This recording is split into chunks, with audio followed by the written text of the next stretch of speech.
Summer holidays வந்தாச்சு, நம்ம GT Holidays வந்தாச்சு.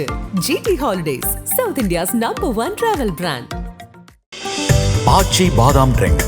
ஆச்சி பாதாம் ட்ரிங்க் ஒன்னு வாங்குனா ஒன்னு free. YSR Films Yuvan Shankar Raja தயாரிப்பில் ரியோ ராஜ் நடிக்கும் ஸ்வீட் ஹார்ட் மார்ச் 14 முதல் திரையரங்குகளில்.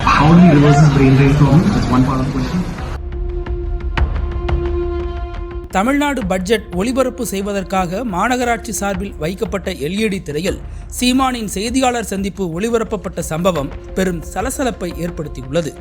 தமிழ்நாடு சட்டப்பேரவையில் 2025-2026 ஆண்டிற்கான பட்ஜெட் இன்று காலை தாக்கல் செய்யப்பட்டது. இதற்காக சென்னையின் 100 இடங்களில் காணொலி காட்சி வாயிலாக நேரடி ஒளிபரப்பு செய்வதாக சென்னை மாநகராட்சி அறிவித்திருந்தது.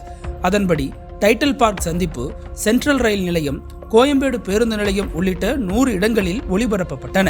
இதுபோலவே கோயம்புத்தூர் காந்திபுரம் பேருந்து நிலையத்தில் பட்ஜெட் ஒளிபரப்புவதற்கு LED திரை அமைக்கப்பட்டிருந்தது. அந்த திரையில் நாம் தமிழர் கட்சியின் தலைமை ஒருங்கிணைப்பாளர் சீமானின் செய்தியாளர் சந்திப்பு ஒளிபரப்பாகியுள்ளது. அதுவும் ஆங்கில மொழியில் ஒளிபரப்பப்பட்டதால் மக்கள் மத்தியில் சலசலப்பு ஏற்பட்டது.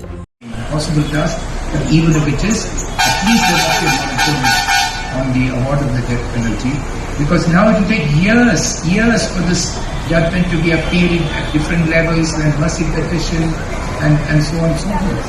And while this accused, the woman, is going to be in jail,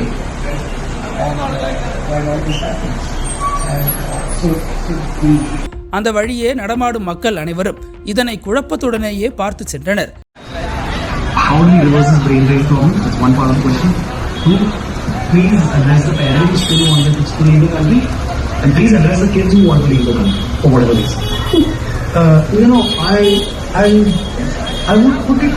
I would define the issue differently. தமிழக அரசுக்கு எப்போதும் எதிர்நிலை எடுக்கும் நாம் தமிழர் சீமானின் பேட்டிகளும் பெரும்பாலும் முதல்வரை விமர்சித்தே இருக்கும். சமீபத்தில் பெரியார் குறித்தான விமர்சனங்கள் குறித்து வாத பிரதிவாதங்கள் எழுந்தபோது சீமான் தமிழக அரசை கடுமையாக சாடியிருந்தார். பின்னர் சீமான் மீது நடிகை ஒருவர் பாலியல் வன்கொடுமை புகார் அளித்த போதும் இதற்கு ஆளும் திமுக தான் காரணம் என சீமான் குமுறியிருந்தார். இந்த நிலையில் சீமானின் செய்தியாளர் சந்திப்பு ஒன்று பட்ஜெட் ஒளிபரப்பு செய்வதற்காக மாநகராட்சி சார்பில் வைக்கப்பட்ட LED திரையில் ஒளிபரப்பப்பட்ட சம்பவம் பெரும் அதிர்ச்சியை ஏற்படுத்தியுள்ளது. How do you reverse this brain drain problem? That's one part of the question. Two, please address the parents who want their kids to leave the country, and please address the kids who want to leave the country for whatever reason. I would put it. I would define the issue differently. Sure. If you define it as a lot of people who do a job, go abroad, do a job, come back, do again abroad. The days when you said, oh, if I leave a foreign country and come back to India, oh my God, maybe I'll never go back again. Now that's no longer the case. So what you say, yeah, sure, maybe 10-15 years ago, that's the way the world was. I think we need to today recognize that, there was a time when you said a short-term job is what is the employer's preference. அனல் பறக்கும் செய்திகளை update செய்து கொள்ள நக்கீரன் களத்தை இப்பவே subscribe பண்ணுங்க.